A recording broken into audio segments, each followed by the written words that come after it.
Hello Anashe, and I know you haven't seen me for a while, at least not my face, but in the last year I chose to focus on my actual craft, part of witchcraft. I'm an avid believer that being a witch is not about talking about witchcraft, it's not even about reading about witchcraft, it's about practicing it. I really wanted to show you some of my practice, some of the things that I've shown you, some of the things I showed you, but I have done so much witchcraft that last year. 2019 was a very witchy year for me, and 2020, I hope it will be witchy for me too.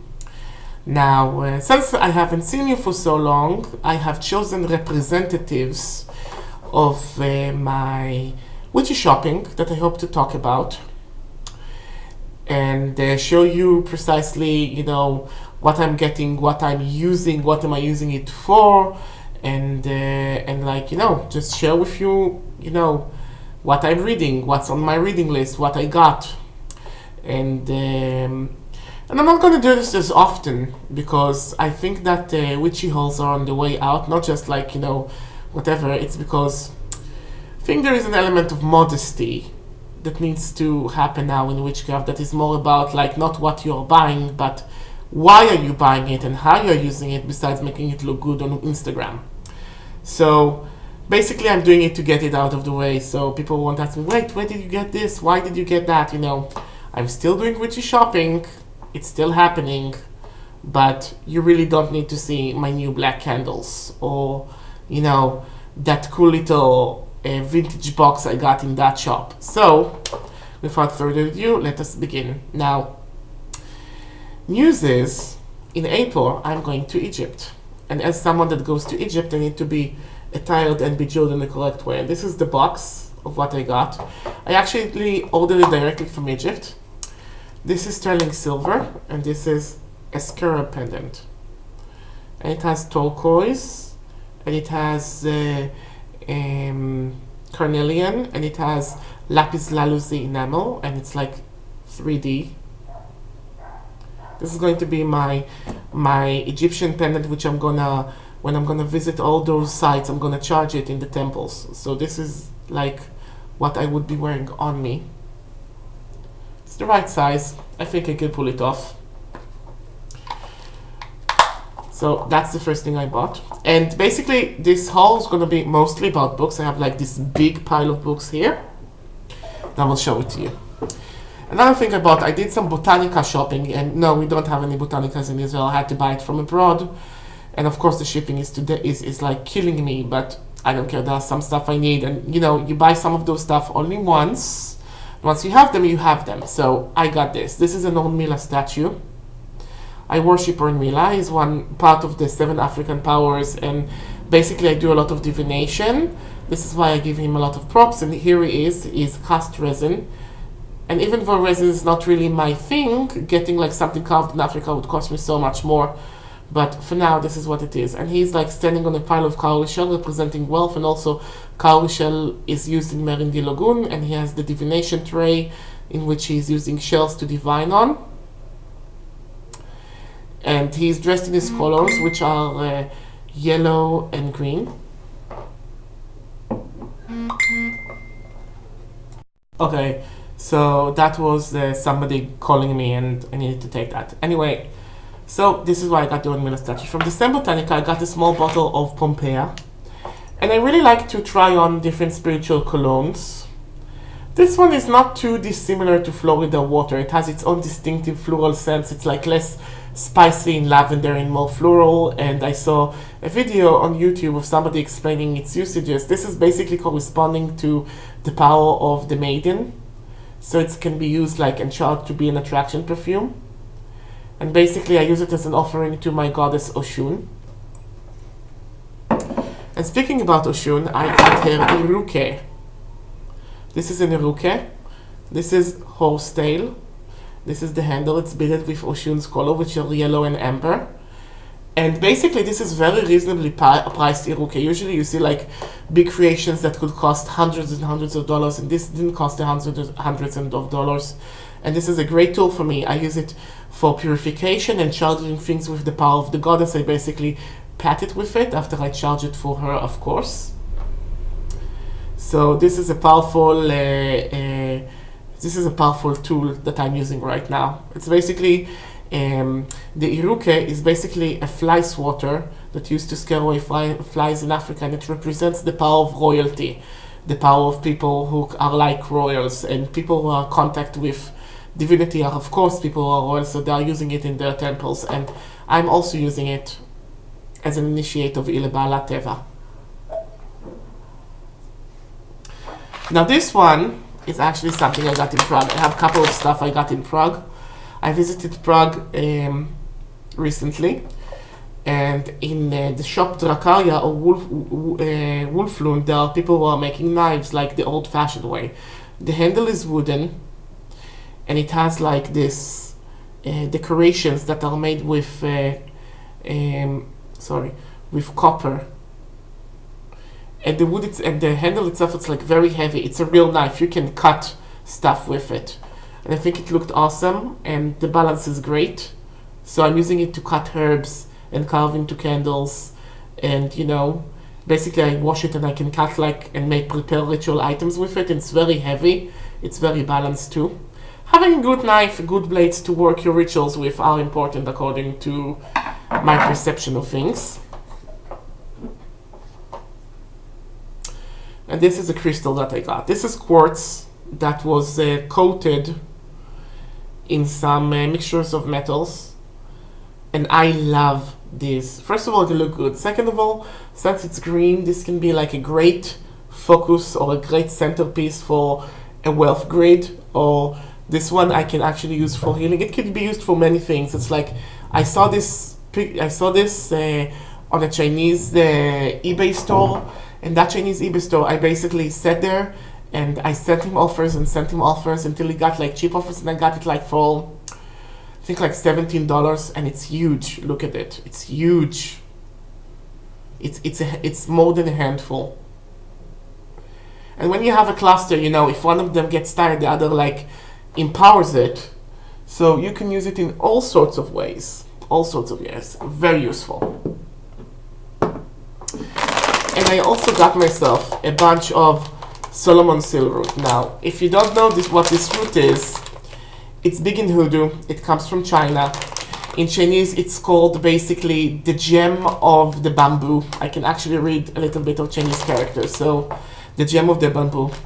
And its roots, like, obviously go and ask a doctor, obviously go and ask a naturopath, but the root helps decreases the sugar in your blood, and like, any herbs that help you reduce the sugar in your blood is a herb that knows how to suck sugar and sustenance onto itself. So those are things that can draw abundance. Those are things that can draw things into them. And this is an important ingredient, I feel, to use in Crown of Success recipes. It's also like helps you like, you know, divine the thing that gives you the best result. The best result. And it's very useful like that. So I got myself a bunch. You don't really need more than one stick, but I also like to get a big packet so I can share or use it a lot, or like buy it and just use it for a few years. You know, I'm not using this medicinally, so I'm using it for magical purposes. And then when I run out, just get more. And since I get this from China, the shipping time is long, so I like to get a lot so I wouldn't need any more. And this is like 250 grams. It feels like more, but this is 250 grams, and it's very useful. Okay, so this is that. And now we'll move to the book section of this video. Okay. Mysterious Prague. Mysterious Prague Nights, Ghosts and Legends of Old Prague by Filip Jan Zwolski, which I hope I'm pronouncing correctly. I know a little bit of Czech, not enough to actually, and I know enough to read Czech, but not other things. And these are the tales of basically the many stories about fairies, demons, and things of Prague. Also, there are like, you know, different magicians and sorcerers that used to live there and practice all sorts of things and jokes. Some of them would entertain the king, some of them like would... Look who came to visit! Look who came to visit. It's my cat. It's Summer. She came to visit. She came to say hello to you guys. Say hello to Summer. Say hello to her. Isn't she sweet? Okay. Now, also, I got some books by Palgrave. Now, if you notice, yeah, that's the cat. She is moving the camera. She is moving the camera. And she's trying to move the books. Now, if you heard about Palgrave, if you heard about Palgrave, you know it's a very expensive book company. It's a very expensive publisher. But like when we're talking about the history of magic and witchcraft, they are non-pareil. Like there isn't anything better than them when we're talking about the history of magic and witchcraft. Sorry, I have to adjust the camera. That cat, she will be the death of me.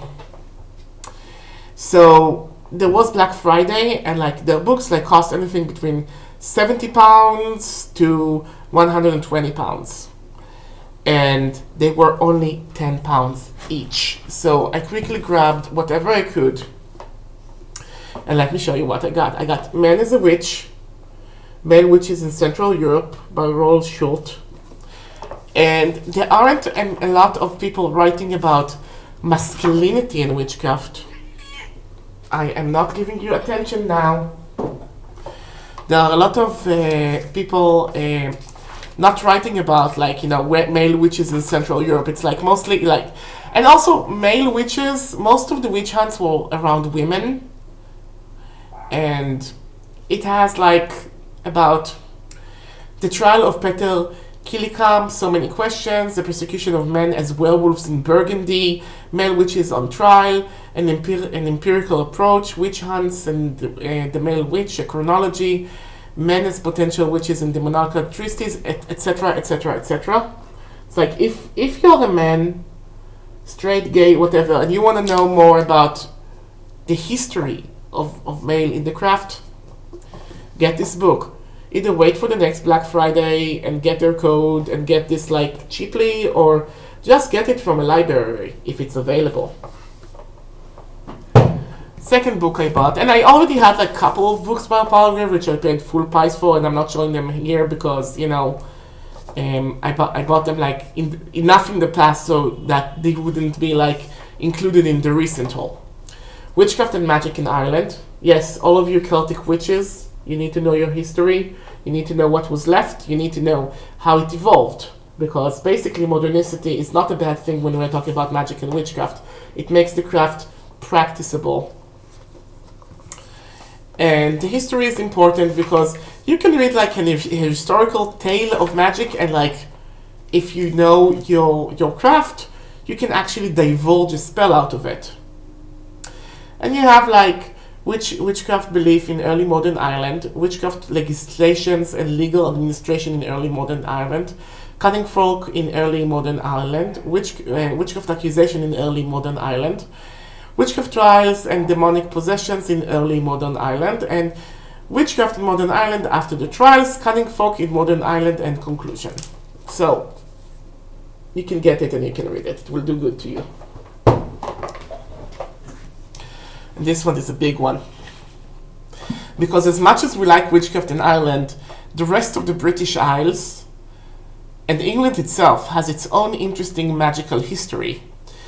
And this thick book shows it. The realities of witchcraft and popular magic in early modern Europe. Culture, oh no, the Victorian one that comes later. Culture, cognition, and everyday life.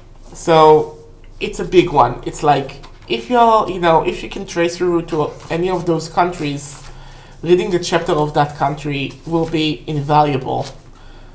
And it's basically a very good contemporary book that also has obviously the feminist issues and not just like, anthropological approach to what was there. And for instance, the reality of beneficent magic, divination and prophecy, the variance of divinational activity, divination and guilt, locating hidden things, fortune telling, magical healing. All of you that are magical healers that has like European roots, read this. Would do you some good. So, very nice thick book. Next one is Victorian occultism and the making of modern magic. Now, Victorian occultism is important because basically Victorian times were the time where the Romantic era and blossomed, and right next to the whole Industrial Revolution. And the modern era would basically give you both machinery, like the one I'm using now to communicate with the rest of the world, but it also gave you romanticism, which is basically trying to fall on a beautiful mystical past that never happened. So this is the time where the ballets, and this is the time where the Grimm brothers started writing their tales. This is the time where all those things collided together and created this beautiful mythical Europe. And this is the time where this quaint little village bullshit became something interesting that people started to explore. So Victorian times, also Victorian aesthetics are coming back to fashion. And yes, I'm talking to you, all those women that try to dress like Victorians. You're dressing like Victorians, you want to live like Victorians, then do spiritism, seances, and divination like Victorians. A new order, they are probably talking about the Order of the Golden Dawn. A new magic, modern magic. There's what they perceive as modern magic, which is basically regurgitated Egyptian, Sumerian, and Greek magic after being sieved through Kabbalah and translated to English, made into so-called modern magic. This is what they believed. 3. Resurrection of the past. Hiram. Hiram is the builder of the Jerusalem temple and is basically the saint of Freemasons. Isis and the Rosy Cross. Prevention and improvisation, 19th century magicians. Magical libraries, what occultists read. Yes, I'm talking to you, magical librarians out there. Revolutionizing magic, the will conquers the spirit. Middle class magic, and conclusion. Anyway, fascinating.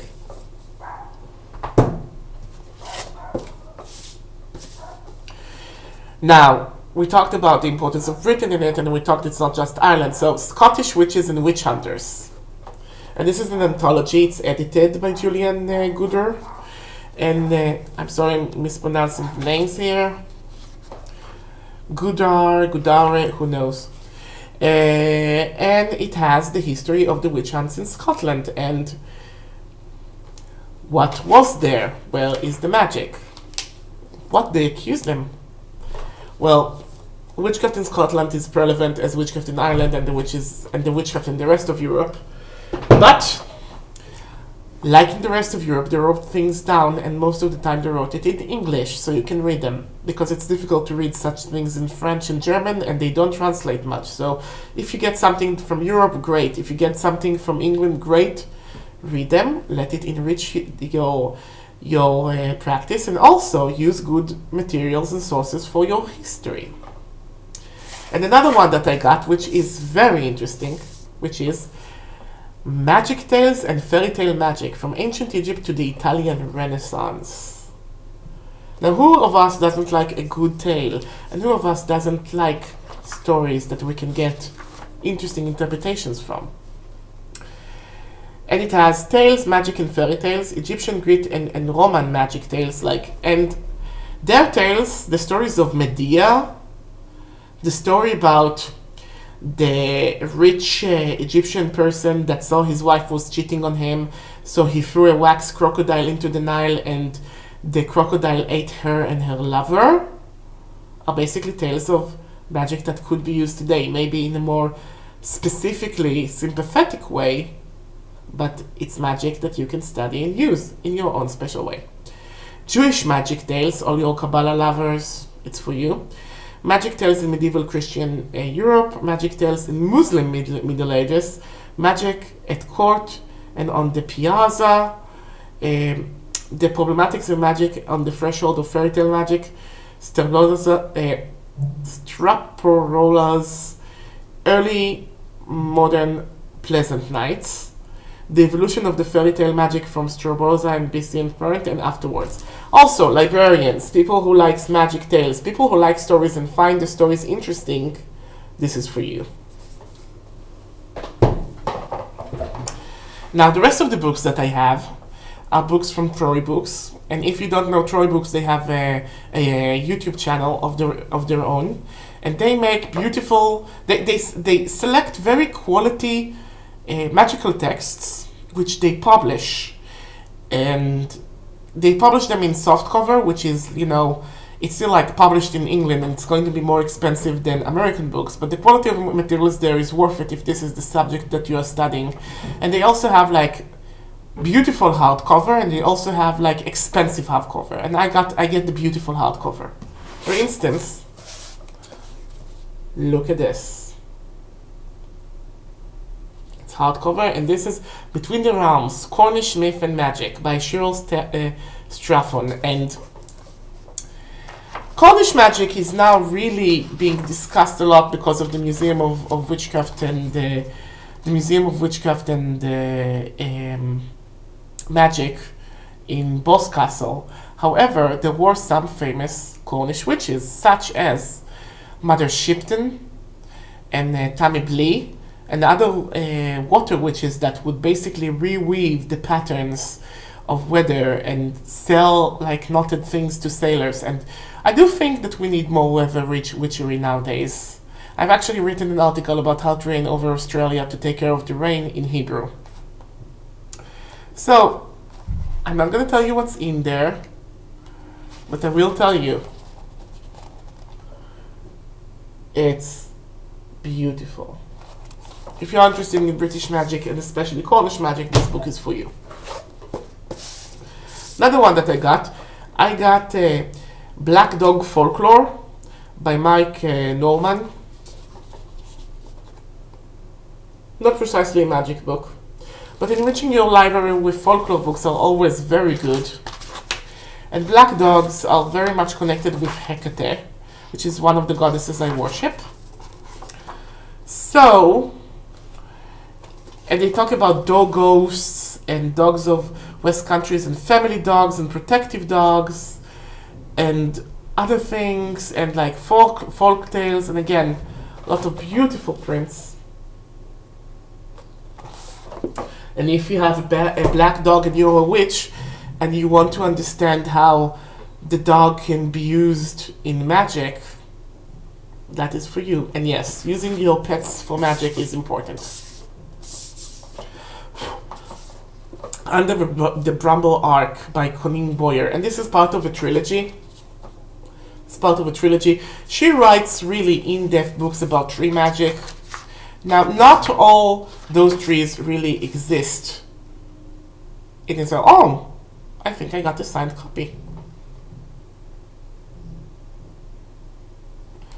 I'm not sure. And they thought it's like very much connected to the history and what people used to believe about those things. But also it includes other herbs and other things. And the trilogy, if you're a herb witch, it's very good for you. And again, you don't have to get the fancy hardbacks that are slightly more expensive. You can get the paperback. The Chantal Plaster by Gemma Gary. Now, the Chantal Plaster is actually based on, and I'm pronouncing it correctly because I'm a Hebrew speaker, Sefer Shimush Tehillim. Different psalms has different magical means, and by no way being part of my craft, I do study and practice American conjure and to some variant hoodoo. I do like to know what people are using and why, and if they're using them correctly. And that's a good book to basically do that with. And also, it really looks good. So I got it. It wasn't expensive. Also got The Long Lost Friend. The Long Lost Friend is basically the Book of Powwow, which is standardized hoodoo and has a lot of good recipes. If you like want to study hoodoo and you want a source that is not Hoodoo Conjuration Witchcraft by Hyatt, that is like almost inaccessible today, get this book. This is a very good basic how to hoodoo from the old country. It's very good for you. I got also a fancy copy of Aradia, Goddess Gospel of the Witches, and it's like beautifully made. And this is not, again, not an historical book. Charles Godfrey Leland said that he got it from an Italian witch named Madeleine. Whether he did or not is debatable, but I'm very much interested in what he has to say about the subject. I got Anne Caro Gwyn, Sorcery and Ancient Fairy Faith by Robin Artisan. And if you don't know, I'm a big fan of Robin Artisan. He's a psychiatrist that lives in the States and really likes all that beautiful Germanic, dark Germanic flavor of magic and witchcraft. And basically, it's not Wicca with a stank, it's like Thornmoor says. This is more in-depth philosophy, whatever, and it has many charms that could be adapted to different traditions if you have that basic cast a circle, call the corners, talk to the goddess, etc., etc. I have Anne Quadran Rood, a companion of invocations and charm from Anne Cohen Gwyn. Basically, it's like more spells and beautiful pictures, but more spells. I recently got the Gnome Grimoire, the Gnome Manuscript, Part 1, Origins, Habit and Culture. This is about a kind of fairy, the gnome. You have to admit, this is the most occultish book that you have seen in a while. And I like to keep fairy lore in my library, actually, because you never know when you're going to need that. It's also very heavily... This is also by Troy Books, by the way. It's also with a lot of pictures and depictions, and it's always good to, if you can, to have a spirit ally, or if you meet a spirit, not to insult it by basically doing bad or like insulting them with the wrong kind of gift. And the last one is a gift. I didn't buy this, and this is a rare book, and happily I heard that it comes to a second print.